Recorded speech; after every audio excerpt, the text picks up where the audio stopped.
खुलुमबाय लोगोफोर, गोजोन फुंबिलि बयनिसिमबो। नोंथांमोनखौ डियार ब्रह्म चेनेलाव आरो फिन खेबसेबाव बयखौबो बरायनाय बावहरग्रोनाय जाबाय। आं दिनै नोंथांमोननि सिगाङाव आरोबाव माखासे गोदान खौरां लानानै फैबावलायबाय। आसा खालामो नोंथांमोनहा खौरांखौ खोनासंनानै मोजां मोनगोन। आरो बेजों लोगोसेनो नोंथांमोनहा सानफ्रोमबो फुंबिलि समाव बेबादिनो गोदान खौरांनि आपडेट मोननो थाखाय चेनेलखौ साबस्क्राइब खालामनानै लादो आरो खौरांखौ खोनासंनानै मोजां मोनोब्ला अन्नानै लाइक, शेयार आरो कमेन्टबो खालामनानै होलांब्लानो जाबाय। दिनैनि गिबि खौराङावनो दङ बिटिआर सोरखारा बाक्सायाव 2067 नखरफोरनो 1 बिघा हानि पाट्टा होदों। 1952 मायथाइयाव बाक्सा जिल्लानि भारत-भुटान सिमायाव थानाय ए, बि आरो सि ब्लकफोरखौ बै समनि गिबि मन्त्रि बिष्णुराम मेधिया गायसनदोंमोन। गोबां बोसोरनि उनावबो गुवार ओनसोलनि सुबुंफोरा हानि मोनथाय मोनाखैमोन। नाथाय बे खेबाव हादोरनि 79थि उदांस्रि साननि सिगां मोनाबिलियाव ओनसोलनि सुबुंफोरा हा पाट्टा मोनदों। बिटिआर सोरखारा बाक्सा जिल्लानि बाक्सा रेभिनिउ सार्कलनि सिङाव थानाय ए, बि आरो सि ब्लकनि गं 2067 नखरफोरनो साफ्रोमनोबो 1 बिघा हानि पाट्टा होदों। बे हानि पाट्टाखौ नेमखान्थि बायदियै बिटिसि गौथुमनि गाहाय मावफुं सोद्रोमा प्रमद बर', खाजोना बिफाननि मावफुं सोद्रोमा रनजित बसुमतारी, ना फिसिग्रा बिफाननि मावफुं सोद्रोमा राकेश ब्रह्मनि नुजाथिनायाव होनाय जायो। रायखांनो गोनांदि मैयानि सानखौ बाक्सा जिल्लानि ए, बि, सि ब्लकफोरनि सुबुंफोरनि थाखाय मोनसे गोसोखांथाव सान होनना मानिनाय जायो। नैथि खौराङाव दङ चिरां जिल्ला खुंथायनि नाजानायाव गं 10 सोलोंथायारि फसंथानफोरनि सा 200 फरायसालिमानि फरायसाफोरखौ लानानै लाइमोन संसदारि जथुम खुंदों। चिरां जिल्ला खुंथायनि नाजानायाव फरायसालिमानि फरायसाफोरखौ लाफानानै लाइमोन संसदारि जथुमा खुंफुंनाय जादों। चिरां जिल्लानि मोन 10 सोलोंथायारि फसंथानफोरनि सा 200 गोजौसिन गेजेरारि फरायसाफोरजों लाइमोन पार्लियामेन्ट जथुमा खुंफुंनाय जादों। जाहाथे बेरेखा दोलोनि एमपिफोरा संसदाव माबोरै खामानि मावो, हादोरनि सुबुंफोरजों सायख'जानाय गाहाय मन्थ्रिनिफ्राय जागायजेननानै बिसोरनि गेजेराव सासे फरायसाया प्रिन्सिपाल महरै सायख'जायो। माखासेया खुंथायाव थानाय दोलोनि बिफाव लायो, जेराव गुबुनफोरा बेरेखा दोलोनि बिफाव लायो। गाहाय मन्थ्रि, नखर मन्थ्रि, रैखाथि मन्थ्रि, रांखान्थि मन्थ्रि, सोलोंथाइ मन्थ्रिखौ खुंथायाव थानाय दोलोनिफ्राय सायख'नाय जादों। गुबुन फारसेथिं फरायसाफोरनि मोनसे थाखोआ बेरेखा एमपिफोरनि बिफाव लादों। कक्राझारनि बिटिसि सेक्रेटारियेटनि सावराय जथुम न'आव खुंजानाय लाइमोन संसदारि जथुम्मायाव जिल्ला कमिशनार जतिन बराया नुजाथिदों। मानोना चिरां जिल्लायाव बे जथुम्माखौ खुंनो थाखाय जेबो मेल मिटिंनि जायगा गैयामोन। बिटिसिनि संसदारि हाबा बिफाननि नेहाथारि अमरेन्द्र नारायण देकाया माननि आलासि महरै नुजाथिदों। बे लाइमोन संसदारि जथुम्मायाव बेरेखा दोलोफोरनिफ्राय सोलोंथाइ, सावस्रि, रैखाथिनि सायाव मुवा बेसादनि बेसेन बांनाय, साख्रि गैजायै आरो होखारनाय हाबाफारिनि सायाव सोंलु सिखांदों। गाहाय मन्थ्रिनिफ्राय लानानै नखर मन्थ्रिसिम, रांखान्थि मन्थ्रि, रैखाथि मन्थ्रि बयबो बेरेखा हान्जानि सोंलुफोरनि फिन्नाय होनो नाजायो।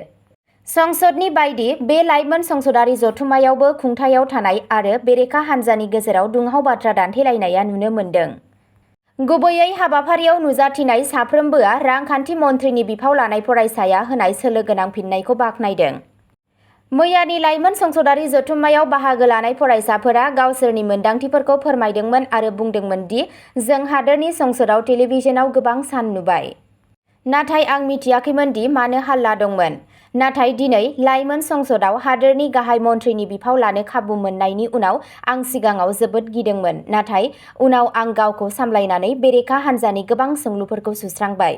आं हमदांनो हाबाय दि दिनै संसदाव मानो एसेबां दावराव-दावसि जागासिनो दं। बेराफारसेथिं मैयानि लाइमोन संसदारि जथुम्मायाव रांखान्थि मन्थ्रिनि बिफाव लानाय फरायसाया गावनि मोन्दांथिखौ फोरमायदों दि दिनै आं मोनसे गोदान मोन्दांथि मोननो थांगासिनो दं।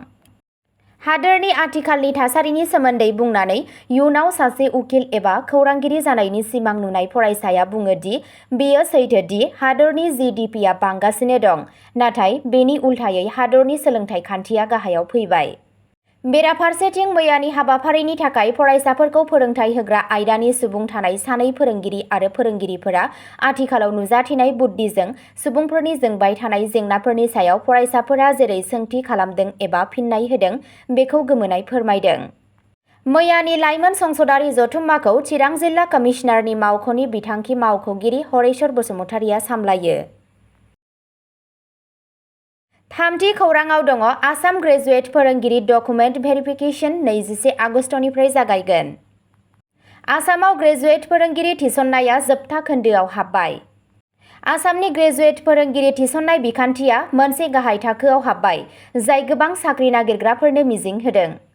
थामथि खोन्दो, जेराव सायख'जानाय बिनायसाफोरनि थाखाय खाख्रि फोरमान खालामनाय दं, 21 आगस्टनिफ्राय जागायगोन। सिगांनि थिसननायफोर बायदि मोनसे गोरलै बिखान्थिनि थाखाय फोरमान खालामनाया गासै रायजोनि मोन 6 ओनसोलाव खुंनाय जागोन। टेट काम रिक्रुटमेन्ट आनजादाव उथ्रिसार बिनायसाफोरा 18 आगस्टनिफ्राय मावख'आरि थिसनथाय वेबसाइटनिफ्राय गावसोरनि एडमिट कार्डफोरखौ डाउनल'ड खालामनो हागोन।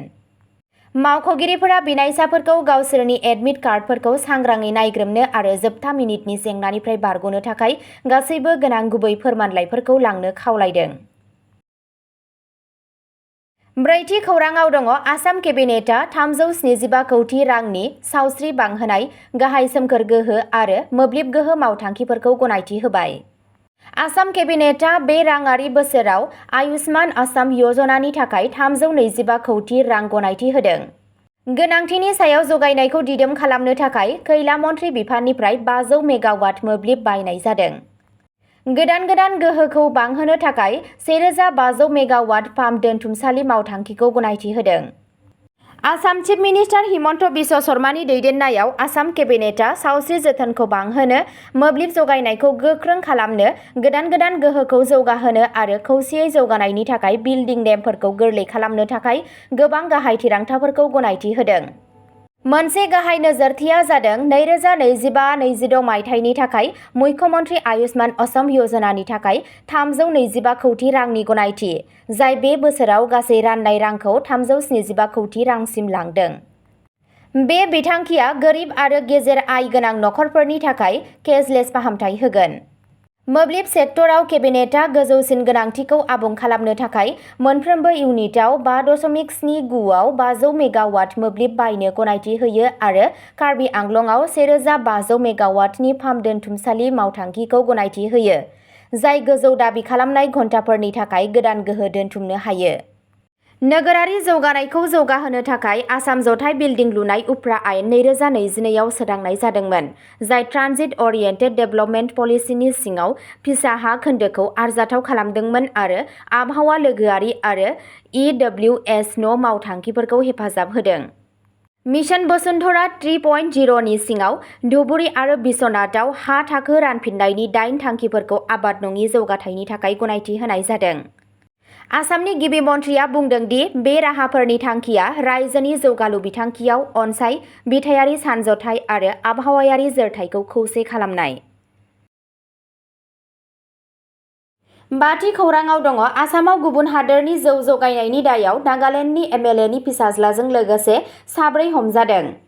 आसाम पुलिसआ हर गेजेराव आसाम-नागालेन्ड सीमा खाथिनि गौतम बस्तीनिफ्राय 90 कार्टन गुबुन हादोराव बानायनाय जौ जब्द खालामो। अजद होनाय बायदिब्ला बे कनसाइनमेन्टखौ गोरान थासारियाव लांनाय जादों। जौखौ गंथाम गारिफोराव मोन्नाय जादों। नागालेन्ड सोरखारनि प्लेटजों लोगोसे गंसे port Endeavour NL 07CC 4660 number गोनां, गंसे टय'टा इन'भा NL 109697 गोनां आरो गंसे मारुति जिमनी NL 07CA 3324 नम्बर गोनां। इन'भा आरो जिमनीआ नागालेन्डनि खुंथायाव थानाय NDPP दोलोनि स्टिकारफोर लाबोदों।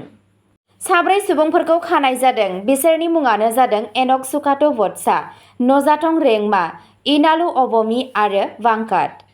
नागालेन्डनि MLA डक्टर सुकाट' वत्सानि फिसाज्ला एनकआ NDPP लाइमोन गांखंनि लेङाइ आफादगिरि आरो डिमापुर नोगोर खुंथाय गौथुमनि सोद्रोमाबो। पुलिसआ मोनसे केस रेजिस्टार खालामदों आरो आयेन बेरेखा जगायनायनि आन्दोआव थानाय गिदिर नेटवार्कखौ मिथिनो थाखाय नायबिजिरगासिनो दं। 6थि खौराङाव दङ हिमन्तआ थागिबि सुबुंफोरनि थाखाय हाथियार लाइसेन्सनि थाखाय एप्लाइ खालामनो पर्टेल बेखेवदों। उदांस्रि साननि सानसे सिगां आसाम चिफ मिनिस्टार हिमन्त बिश्व शर्माया बृहस्पतिबाराव हाथियार लाइसेन्सनि थाखाय आर'ज गाबनो थाखाय गोसो गोनां ओनसोलफोरनि थागिरिफोरनि थाखाय मोनसे डिजिटेल पर्टेल जागायदों। CM शर्माया बुंदों दि बे आगाननि थांखिया बिबान गोनां नोगोरारिफोरखौ गोजोन आरो आयेन आब्रुथिखौ लाखिनायाव मदद होनो थाखाय गोहो होनाय। लाइसेन्सफोरखौ गोख्रोङै नायबिजिरनाय आरो गोबां थाखोआरि फोरमान खालामनाय बिखान्थिनि उनावसो होनाय जागोन। आर'ज गाबगिरिफोरहा जेबो दाय गोनां रेबगान्थि गैयै, गोसोआरि महरै फिट जानांगोन, हाथियारनि फोरोंथाय लानांगोन आरो गावसोरनि लोरबांथिखौ दिन्थिनाय नंगुबै जाहोनफोर होनांगोन। गिबि मन्थ्रिया रोखा खालामदों दि सोरखारा हाथियार जगायनाय नङा आरो भारतारि हाथियार आयेननि सिङाव गोख्रोङै लाइसेन्स होनाय जागोन। अब्ला दिनैनि खौरांआ एसेनोसै। नोंथांमोनहा जुदि सानसेनि फानजामुथि नायनानै मोजां मोनोब्ला स्क्रिनआव होनाय चेनेल बड' इनफ' पइन्टआव थांनानै नायहैनो हागोन।